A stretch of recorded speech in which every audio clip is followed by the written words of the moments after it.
పోరాటాన్ని ఏర్పరిచే దేవుడు. పోరాటంలో పడకుండా తప్పించేవాడు కాదు, మనకు పోరాటములను ఏర్పరిచే దేవుడు మన దేవుడు. అది మనం గుర్తుపెట్టుకోవాల్సిన విషయం. పోరాటములో గెలుపు ఇవ్వటం వేరు, కానీ అందరి ఆశ ఏంటో తెలుసా? అసలు పోరాటాలే లేకుండా జై తండ్రి. కానీ అలా కుదరదు. పోరాటము లేకుండా దేవుడు చేయటం కుదరదు. ఖచ్చితంగా నీకు ఎవరికి తగిన పోరాటాన్ని దేవుడు వారికి ఎట్టి పరిస్థితుల్లో ఏర్పరుస్తాడు. విశ్వాసులందరికీ ఇది తప్పదు. దేవుడు తలుచుకుంటే పౌలు చెప్పిన బాధలలో ఒక్కటి కూడా పౌలుకి ఎదురు కాకుండా చెయ్యగలడు. దేవుడు తలుచుకుంటే పౌలు ఎదుర్కొన్న శోధనల్లో ఒక్కటి కూడా అతనికి ఎదురు కాకుండా చెయ్యగలడు.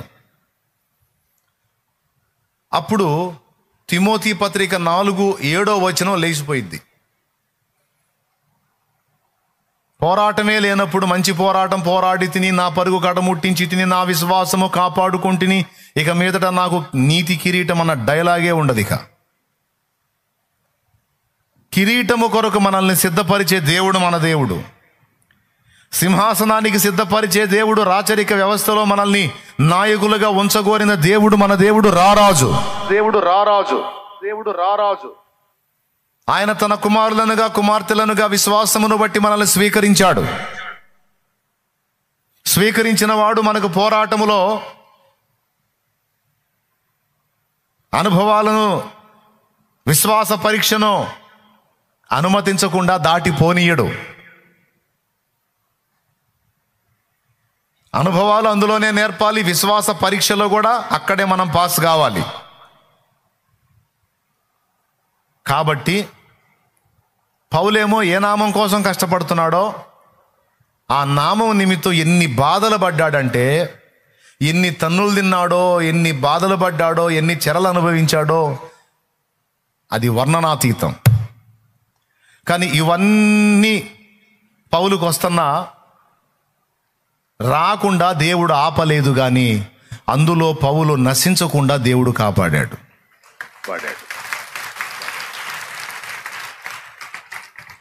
చాలా పొదుపుగా కొట్టారు, అట్లా కొట్టాలా, చప్పట్లు కొడితే. ఎక్కువ కష్టం చేయకుండా కొట్టాలా. చాలే, దేవునికి మహిమ. అర్థమైందా? పోరాటం లేకుండా నువ్వు అసలు వీరుడివి, నువ్వు యోధుడివి, యోధురాలివి ఎలా అవుతావు?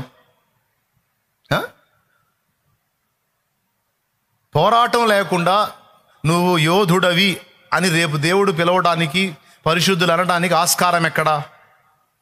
పోరాటం నీ జీవితంలో లేకుండా యోధురాలివి అనే ఆ పిలుపుకి ఆస్కారం ఎక్కడా? అందుకే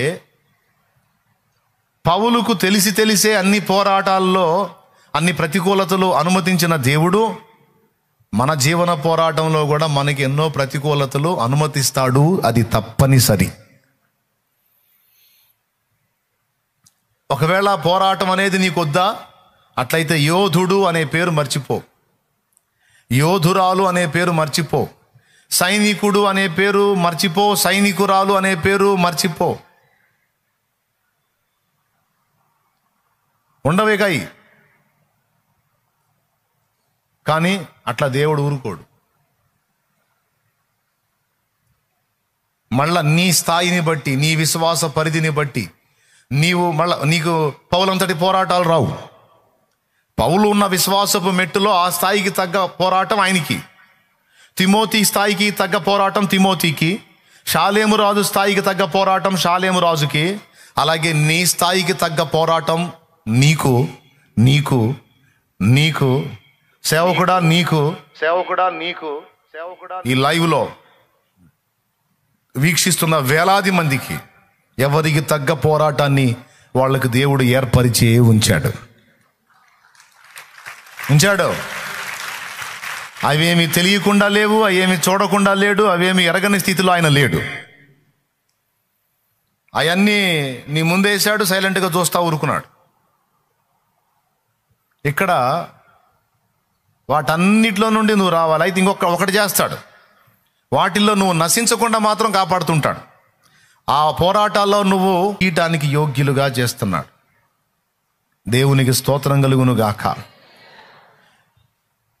నీతి కిరీటం దర్శనముగా దర్శించిన పరిశుద్ధ పౌలుకు,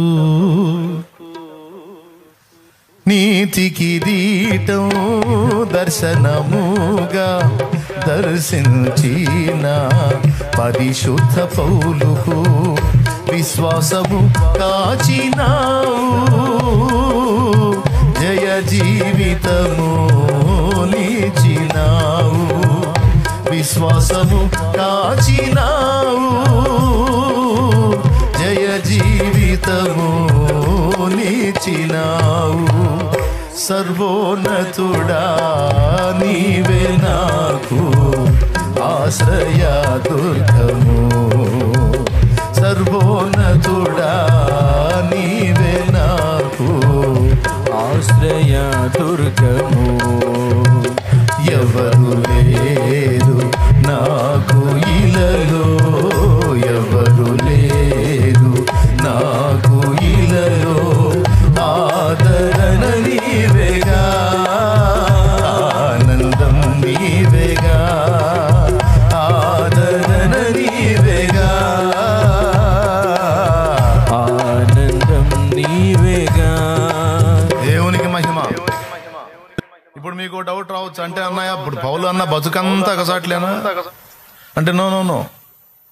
క్లైమాక్స్లో అవన్నీ ఒక్కసారి గుర్తు చేసుకున్నాడు. పౌలు జీవితంలో నేను సంతృప్తిగా కూడా ఉన్నాను అన్న రోజులు కూడా ఉన్నాయి, సమృద్ధి కలిగి ఉన్నాను అన్న రోజులు కూడా ఉన్నాయి. మళ్ళీ అన్ని ఎగచాట్లో మారి రోజులు చూపించాడు. అంటే మనలో కూడా ఇక అట్నే సిద్ధపడంటారా, ఇంక అట్టే చావండి, మీకు ఆ పోరాటాలు అంతే తగలబడతాయని చెబుతున్నాడు అనుకుంటారని చెబుతున్నాను నేను. మళ్ళీ మీ వెంట నరాల వీక్నెస్ వచ్చింది కదా, అందుకని చెబుతున్నాను ధైర్యం కోసం. పౌలు జీవితంలో అన్ని అగచాట్ల మారే రోజులే కాదు, ఆయన సమృద్ధిగా ఉన్న రోజులు ఉన్నాయి, సంతృప్తిగా ఉన్న రోజులు కూడా ఉన్నాయని ఆయనే చెప్పాడు, నేను చెప్పలా. దేవునికి మహిమ. ఈ జీవన యాత్రలో పోరాటాలలో నుంచే మనల్ని దేవుడు నడిపిస్తూ ఉంటాడు. పోరాటము లేకుండా కుదరదు. ఎందుకంటే పోరాటము ద్వారా రెండు రావాలి, మనకి రెండు రావాలి. ఒకటి అనుభవం రావాలి, రెండవది మన విశ్వాస పరీక్షలో మనం విజయం పొందాలి. పొందితే రేపు అనుభవంతో పాటు కిరీటం. గత 22 సంవత్సరాలు నేను ప్రభువుని తెలుసుకొని 22 సంవత్సరాలలో నా ఆత్మీయ జీవిత ఆరంభం నుంచి ఇప్పటిదాకా ఏ దశకు సంబంధించిన పోరాటం ఆ దశలో అనుభవిస్తానే వచ్చా, ఇప్పటికీ అనుభవిస్తానే ఉన్నా. 22 సంవత్సరాల్లో పోరాటం మానుకున్న రోజు లేదు. ఆశ్చర్యం, 22 ఏళ్ళు గడిచిపోయిందా అనిపిస్తుంది. దాదాపు 21 సంవత్సరంలో పట్టబడ్డాను, విశ్వాస యాత్ర మొదలుపెట్టాను. ఇక 22 సంవత్సరాలు ముగింపులోకి వచ్చేసాం. ఈ ఘట్టములో 22 సంవత్సరాలు వెనక్కి తిరిగి చూస్తే ఎన్నో రకాల పరిస్థితులు, ప్రతికూలతలు, ఎదురు దెబ్బలు, ఆటుపోట్లు, నిందలు, అవమానాలు, తిరస్కారాలు, అప్పుడప్పుడు పురస్కారాలు, అన్నిటిలో గుండా వచ్చా. అందులో వస్త్రహీనత చూపించాడు, సమృద్ధి వస్త్రాలు చూపించాడు, లేమిని చూపించాడు, ఒకరోజు ఆహారానికి లేని రోజుని చూపించాడు, సమృద్ధిగా ఉన్న రోజును కూడా చూపించాడు. మనుషులు తలా ఒక మాటని అవమానపరిచిన అనుభవాలు చూపించాడు, నలుగురు ప్రశంసించిన అనుభవాన్ని చూపించాడు. సుకీర్తి చూపించాడు, దుష్కీర్తి చూపించాడు, ఘనత చూపించాడు, ఆ ఘనత కూడా చూపించాడు. ఒక్కసారి వెనక్కి తిరిగి చూస్తే 2002లో ఒక చిన్న కుటుంబంలో సభ్యుడిని. ఆనాడు ఆ చిన్న కుటుంబంలో సభ్యుడిగా అప్పటికి తగ్గ పోరాటాలు అప్పుడున్నాయి. ఆ తర్వాత 2006లో సేవకుణ్ణి. ఆ చిన్న పరిచర్యలో దానికి తగ్గ పోరాటాలు దానికి. పరిస్థితులు అనుకూలించగా అక్కడ వాళ్ళు ఇబ్బంది పెట్టి, ఇరుగు పొరుగులు ఇబ్బంది పెట్టి, రోడ్డు మీద ఆరాధన చేసి, స్థలం దొరక్క ఒక ఆయన ప్లేస్ అడగటానికి పోతే ఆయన ముఖం మీద అవమానపరిచి, అప్పటికి తగ్గ పోరాడు. ఆ చిన్న పరిచయలో దాని తగ్గ పోరాడు. అక్కడి నుంచి ఏడకొస్తే ఇక్కడ పోరాటాలు భయంకరమైనవి. ఇక్కడ విచిత్రమైన పోరాటాలు ఎదురైనాయి. ఈ పోరాటాలు అయిపోయి చిన్నంగా నిలదొక్కామంటే ఇప్పుడు మళ్ళీ బయట సంఘాలు, వాటికి సంబంధించిన పోరాటాలు మళ్ళా స్టార్ట్. ఇప్పుడైతే ఈ స్థాయికి తగ్గ పోరాటం ఈ స్థాయిలో ఉంది. ఇప్పుడు ప్రశాంతంగా లేని బ్రదరు లెక్క ప్రకారం చూస్తే, కానీ క్రీస్తు యేసునందు మాత్రం నెమ్మది కలిగే ఉన్నా. ప్రాక్టికల్గా మామూలుగా లోకానుసారులుగా ఆలోచించిన విధంగా ఆలోచిస్తే ప్రశాంతత లేనట్టే. కానీ ఆయన ఉన్నాడు కనుక, ఆయన రెక్కలలో నాకు విశ్రాంతి కలదు కనుక ఆయన మీద భరోసా ఉంచి రిలాక్స్ ప్రశాంతంగా సాగిస్తున్నాం బండి. ఇప్పుడు నాకు అర్థం కాదు, నీకు పరిస్థితులన్నీ అనుకూలంగా పెట్టి, ఏ నొప్పి తగలకుండా, ఏ ఇబ్బంది లేకుండా, ఏ కరువు, ఏ కష్టం, ఏ వ్యాధి, ఏ బాధ, ఏ శోధన, ఏ ప్రతికూలత లేకుండా శుభ్రంగా రోజుకి అప్పనంగా 4 పూట్ల మేపుతా కదలకుండా కూర్చోబెట్టిగా ఏమంటారు, బొజ్జయ్యా బొజ్జమ్మా అని జోకొడితే బాగుంటుందా? అట్లా చేసి నీకెందుకు ఇవ్వాలి కిరీటం? అట్లా చేసి నీకెందుకు ఇవ్వాలి బహుమానం? అట్లా చేసి నిన్నెందుకు మెచ్చుకోవాలి? ఇన్ని చేసినందుకు నువ్వు ఆయన్ని మెచ్చుకొని ఆయనకి పెట్టాలి కిరీటం, నువ్వు పెట్టాలి, అంతేగా నీకు రాదు. అందుకే సోదరా,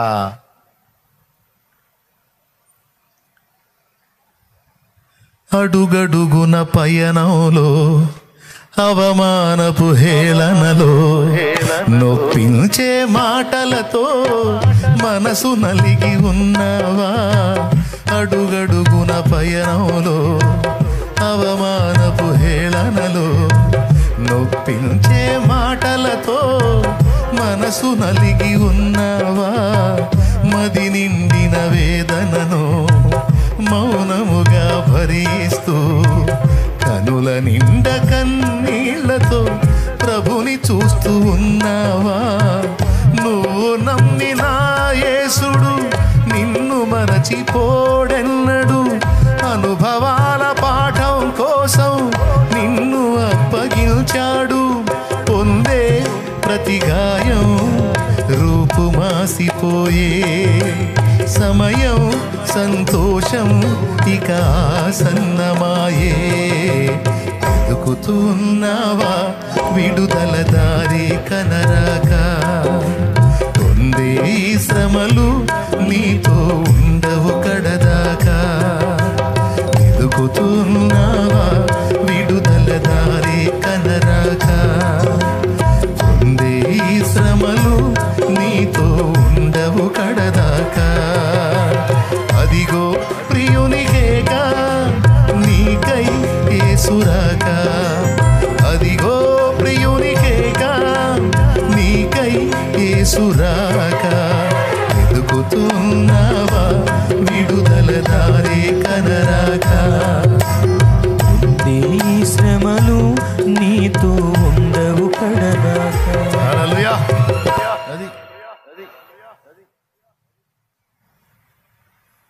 ఒకటి పోతే ఒకటి, ఒకటి పోతే ఒకటి, ఒకటి పోతే ఒకటి. ఈ పయనంలో ఎదురవుతానే ఉంటాయి పోరాటాలు. నువ్వు కొద్దిగా ఉన్నప్పుడు కొద్దిగా పోరాటాలు, కొంచెం ఎదుగుతున్నప్పుడు ఆ స్థాయికి తగ్గ పోరాటాలు, ఇంకొంచెం ఎదిగినప్పుడు ఆ స్థాయికి తగ్గ పోరాటాలు. ప్రతికూలతలు పోరాటాలు లేకుండా విజయం ఎక్కడా? అనుభవం ఎక్కడా? కిరీటం ఎక్కడా? కాబట్టి ఎట్లనన్నా కానీ నీ నెత్తి మీద కిరీటం పెట్టాలని ఆయన గోల. ఇప్పుడు వచ్చిన గొడవ అది. ఎట్లనన్నా కానీ నీ నెత్తి మీద కిరీటం పెట్టాలి, ఆ కిరీటంలో నిన్ను చూడాలని ఆయన కోరిక, నన్ను చూడాలని ఆ కోరిక. మరి నువ్వు మోయలేనంత పెట్టేవాడు కాదు, కఠినమైన నువ్వు మోయలేనంత బరువులు పెట్టే తండ్రి కాదు నీ తండ్రి. ఒకటైతే కన్ఫామ్గా చెప్తాడు, పోరాటం అయితే తప్పదు తల్లి, ప్రతికూలతలు అయితే తప్పవు నాన్న. కాదులే అయ్యా, పౌలు గారికి అన్ని పెట్టావు కదా, నాకు అట్ట ఉంటుందేమో అని. నీకు అంత సీన్ లేదులే, కానీ నీకు నీకు నీ రేంజ్కి ఈ జాలే ఈ 7 కొంచెం ఏదన్నా నువ్వు ముందుకెళ్తే ఇంకేమన్నా చూద్దాం. ఏందయ్యా చూసేది ఎగసాట్లా? ఏం బహుమానాలు అయ్యింది? ఈ దాటు ఇంకా 4 బహుమానాలు ఇద్దాం అన్నట్టు చెబుతున్నారు. ఏంది ప్రభువా? మరి అవి శ్రమలలాగా శోధనల్లాగా కనబడుతున్నాయి, కానీ అవి మారు రూపంలో ఉన్న బహుమానాలు అవన్నీ. అదే అసలు విషయం. అవన్నీ మారు రూపంలో ఉన్న బహుమానాలే.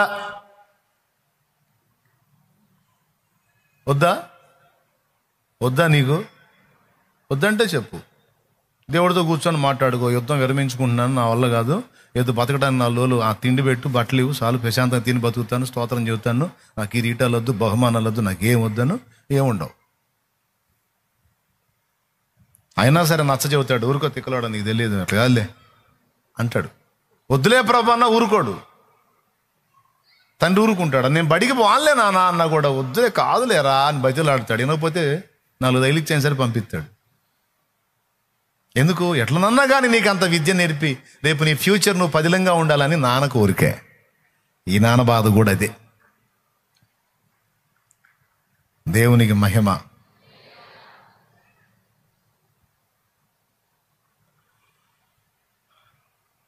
ఇప్పుడు చెప్పండి, మరి ఇప్పుడు ఎవరెవరు ఏ పోరాటంలో ఉన్నారో అది మీకు తెలుసు, మీ పర్సనల్, నాకు తెలుసు, నా పర్సనల్. మొత్తానికైతే పోరాటంలో ఉన్నారా లేదా? ఎవరికి దగ్గర ఫైటింగ్లో వాళ్ళు ఉన్నారా లేదా? ఉంటే చేతులు ఎత్తండి, అన్న నేను ఉన్నాను అన్న. అది ఎవ్వరు ఖాళీగా లేరాడా? ఉంచడు ఉండని ఈడు, అది ఇప్పుడు గొడవ. ఖాళీగా ఉంచడు ఉండని ఈడు.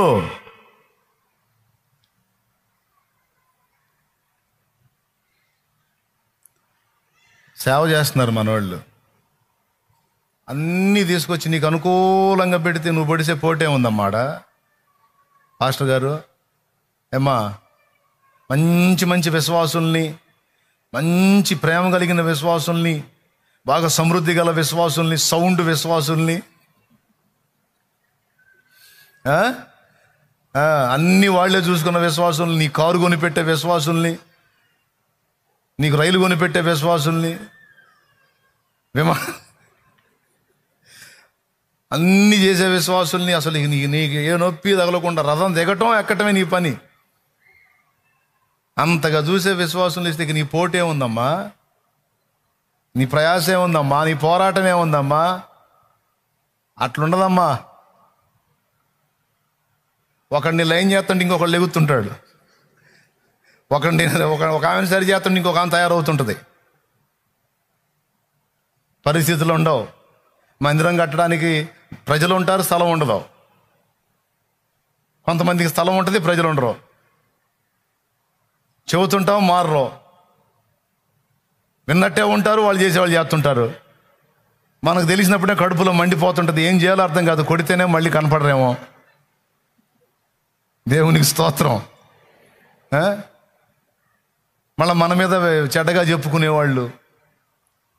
సంఘాల్లో పరిస్థితులు అయ్యి కొంతమంది అట్లా చెప్పుకుంటారు. దేవుడి వల్ల ఏమండి, మీరు ఎవరు అట్లా చెబుతారా నా మీద? ఏమో ఇప్పుడు ఎట్లానే ఫేసులు పెట్టి బాగానే ఉన్నారు, ఇంటికాడ ఏమేం చెబుతున్నారు ఎవరికి తెలుసు నా మీద. దేవునికి స్తోత్రం. నేనైతే పక్కా చెప్తాను బాబు, సేవ అంటే అన్ని నీగా వనరుగా పెట్టి, మంచి ఆరోగ్యము, మంచి కుటుంబము, మంచి సంఘము, ఏసీ కారు, మంచి భోగాలు, తళలాడే వస్త్రం, ఇవన్నీ ఉండదు. నువ్వు బాగా పోరాడుతూ ఉంటే ఆరోగ్యం దెబ్బతింటుంది. నాకు ఈ రోగం ఏంది తండ్రి అంటావు నువ్వు, నోరు మూసుకొని పద అంటుంటాడు ఆయన. అసలు ఎవరన్నా ఇంత చాకిరి చేసేవాడికి రోగం పెడతారా? నీ గాయాల్లో స్వస్థత లేదో, నువ్వు నన్ను స్వస్థపరచు, నా కృప నీకు చాలు, నువ్వు పద అంటాడు ఆయన. ప్రతికూలతలు, ఎదురు దెబ్బలు, ఆటుపోట్లు ఊహించలేవు. ఎందుకు ఇలా అయింది, ఎందుకు ఇలా జరుగుతుంది, ఎక్కడ తేడా పడ్డా, నేను బాగానే ఉన్నాను కదా, నాకు ఎందుకు ఇట్లా, ఏం తప్పు చేశానని నాకు ఈ శ్రమ? తప్పేం చేయలేదులే పద, ఇది విశ్వాస పరీక్షలే పద అంటాడు. ఏం విశ్వాస పరీక్ష అంటే ఇంతలో రోగం పెట్టి, ఆ రోగంతో నువ్వు సేవ చేయాలంటాడు. మళ్ళీ నువ్వు ప్రార్థన చేస్తే ఎదుటి వాళ్ళకి స్వస్థత వచ్చింది. పిచ్చ కామెడీ అదే.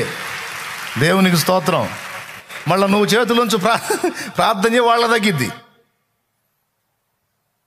వాళ్ళే వచ్చి చెబుతుంటారు నీ దగ్గరికి వచ్చి, అన్నయ్య మొన్న రిపోర్ట్ తీసుకొని నీ దగ్గరికి వచ్చాను, ఆ రోజు ప్రార్థన చేసావా, మళ్ళీ పోతే రిపోర్ట్ మారిపోయింది అన్నయ్య. దేవునికి స్తోత్రం అమ్మ అని చెప్పి ఇడి తిరిగి నవ్వుకుంటాను. నేను ప్రార్థన చేస్తే నేను చేతులోంచి రిపోర్ట్ మారిపోయింది. మరి నా రిపోర్ట్ ఎందుకు మారట్లేదు?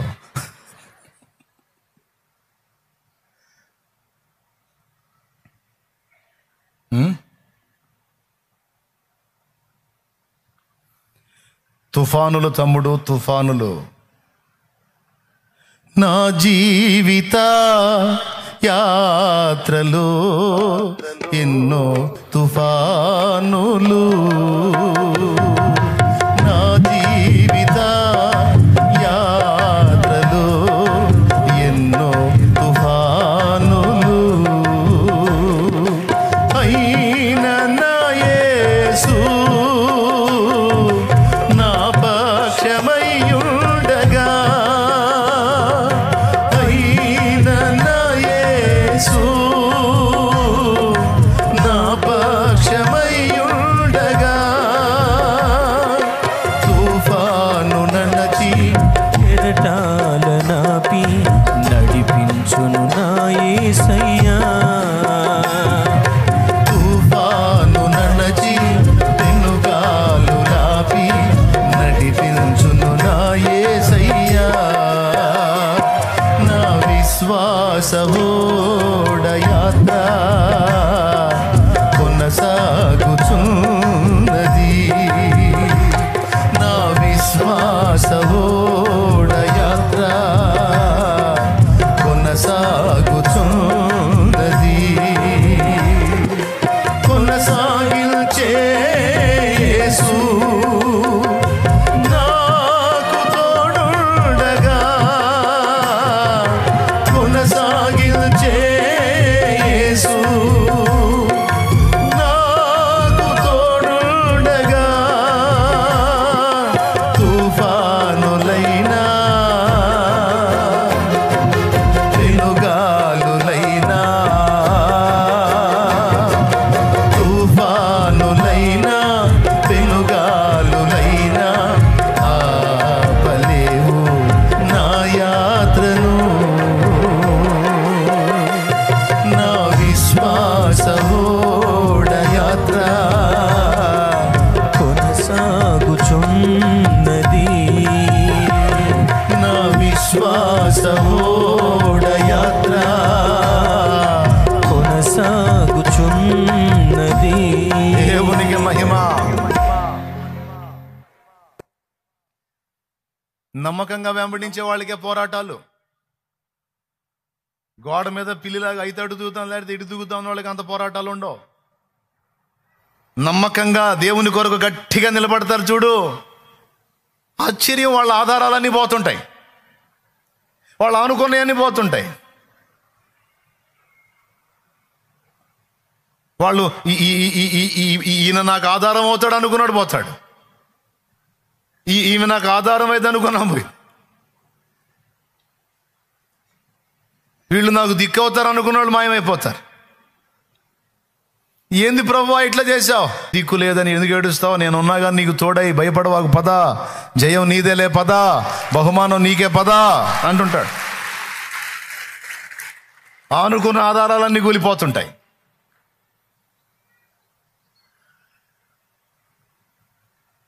తగలలేదా మీకు అనుభవాలు? ఎదురుగాలేదా? ఏంటి ప్రభా ఈ పరిస్థితుల్లో? Question mark.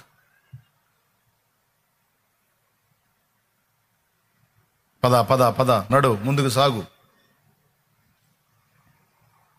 నేను నీ చేపట్టుకొనున్నా.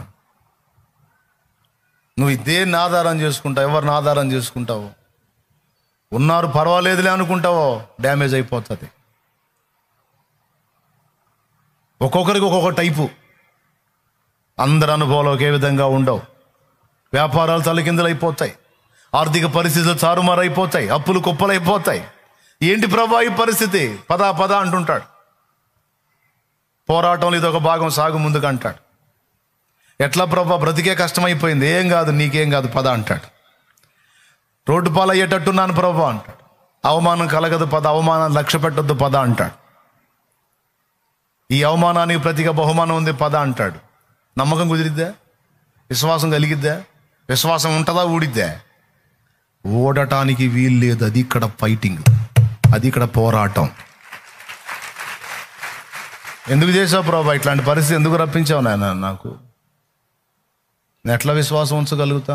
అయితే విశ్వాసం వదిలేస్తావా? అట్ట వదిలేస్తాలే ప్రభా. మరి నోరు మూసుకొని పదా. వదిలేస్తావా? వదిలేస్తే ఎట్లా ప్రభా? పా మరి ఏంది పా, ఏది ఎట్లా పోయేది ప్రభా? ఏంది దెబ్బలేంది, ఆటుపోట్లేంది, ఎట్లా సాగిద్ది అడుగు? నీకెందుకు, నువ్వు పదా, నా మీద విశ్వాసం ఉందన్నావుగా, నడిపిస్తా పదా. ఇంత చేదా, మింగాలి తప్పదు పా, నీ మంచి కోసం లేపా అంటుంటాడు. దేవునికి స్తోత్రం. ఎంతమందికి అర్థమవుతుందండి? మీరందరూ లైన్లోనే ఉన్నారుగా.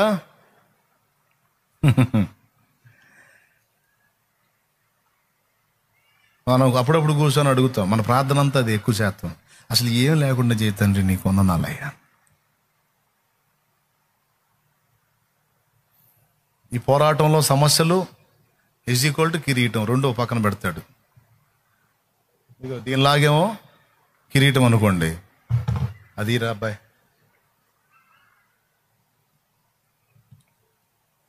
ఈ చెట్టుకి పుష్పాల్లాగా అగసాట్లు అనమాట. ఈ చెట్టుకు పుష్పాల్లాగా పోరాటం అగసాట్లు. ఈ పోరాటాలు = కిరీటం అన్నట్టు. ఈ వద్దు అంటే ఇది లేదు, ఇది కావాలి ప్రభా అంటే మరి ఇవి కూడా వస్తాయి. ఈ వద్దు ప్రభా ఇది కావాలి, ఎగస్ట్రాలు వద్దు అంటాడు ఆయన. దేవునికి స్తోత్రం, హల్లెలూయా. ఇవి లేకుండా ఇది లేదు. సియోనుకే నా ఓడ పయనం ఆగదు ఏ చోట,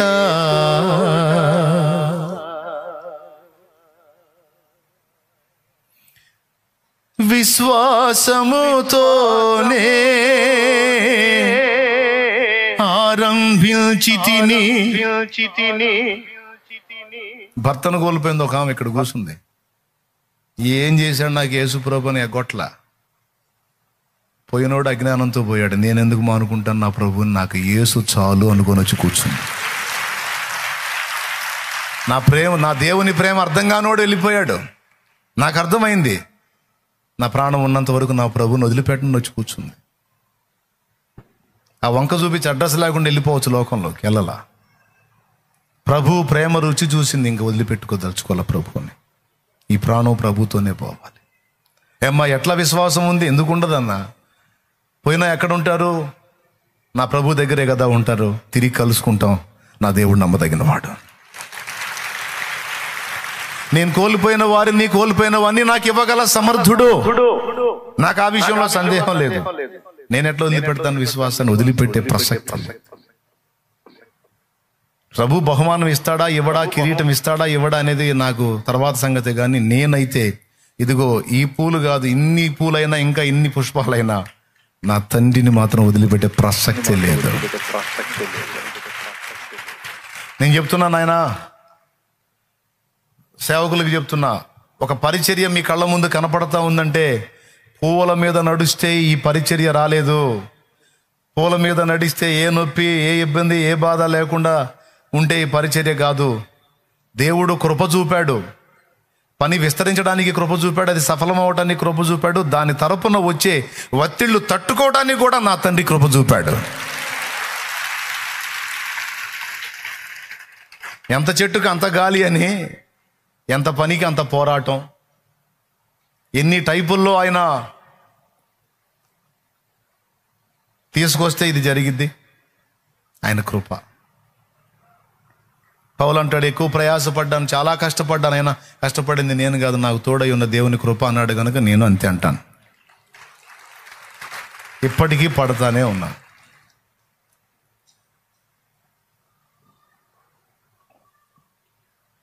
నీ కుటుంబం కోసం ఆరాటపడుతుంటావు, వాళ్ళే నీ మీద రివర్స్ అవుతారు. నువ్వు మేలు చేద్దాం అనుకుంటావు, వాళ్ళే కీడు తలపెడతారు. నలుగురిని బాగు చేద్దాం అనుకుంటావు, వాళ్ళే నీ మీద పడగెత్తి బొస కొడతారు. మోషే మీదకి లేచినట్టు, యోసేపు మీదకి లేచినట్టు నీ మీదకి లెగుస్తారు. కదిలితే మోషే మీద ఎగబడ్డారు వాళ్ళు. చూశారుగా మీరు, వరుసగా నిర్గమాకాండం చదవండి. అసలు మోషే స్థానంలో ఉండి చదవండి, ఏడుపు వచ్చింది. పాపం ఆయన బ్రతికే అంకితం చేసుకున్నాడు వాళ్ళకి.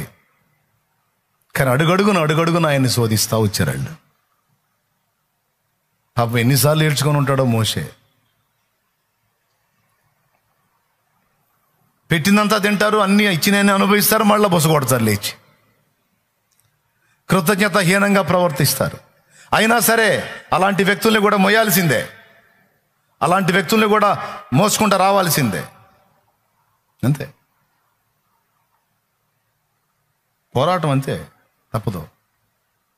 నీకు అన్ని అనుకూలంగా ఉండవు, వడ్డించిన విస్తర్లాగా అన్ని రెడీ చేసి ఉండవు తమ్ముడా. ఒక్కొక్కటి గెలుచుకుంటా రావాలి. దేవునికి స్తోత్రం కలుగును గాక. అయితే ఒక్కటి మాత్రం నిజం, పోరాటంలో నిన్ను ఉంచుతాడు కానీ నీ చెయ్యి మాత్రం వదలడు. నువ్వు ఆయన్ని హత్తుకున్నంత వరకు, ఆయనకి వెళ్ళి చూసినంత వరకు నిన్ను మునిగిపోనీడు. చేయబట్టుకొని నడిపిస్తా. ఇందులోనే మళ్ళీ నీకు సంతోషాన్ని ఇస్తాడు, ఇందులోనే మళ్ళీ నీకు సమృద్ధిని ఇస్తాడు, ఇందులోనే మళ్ళీ నీకు ఆదరణ ఇస్తాడు. అవసరమైనప్పుడు ఒకటి అనుమతిస్తూ ఉంటాడు. నిజంగా మీకు అర్థమైందా? పోరాటం లేని సేవ లేదు, పోరాటం లేని విశ్వాస జీవితం లేదు, ఉండబోదు. ఒకవేళ అలా ఉండాలి అనుకుంటే 2 తిమోతి 4:7 తీసేయాలి, 7వ వచనం తీసేయాలి. మంచి పోరాటము పోరాడి తిని. ఏంటి పోరాటం అంటే? అన్నం పెట్టకుండా ఎండగట్టాడు, అయినా సరే అన్నాడు. బట్టలు కూడా లేకుండా దిగంబరిగా నిలబెట్టాడు, అయినా సరే అన్నాడు. దారిని పోయేవాడల్లా తన్నిపోయారు, అయినా సరే అన్నాడు. అవమానంగా మాట్లాడారు, దూషించారు, అయినా సరే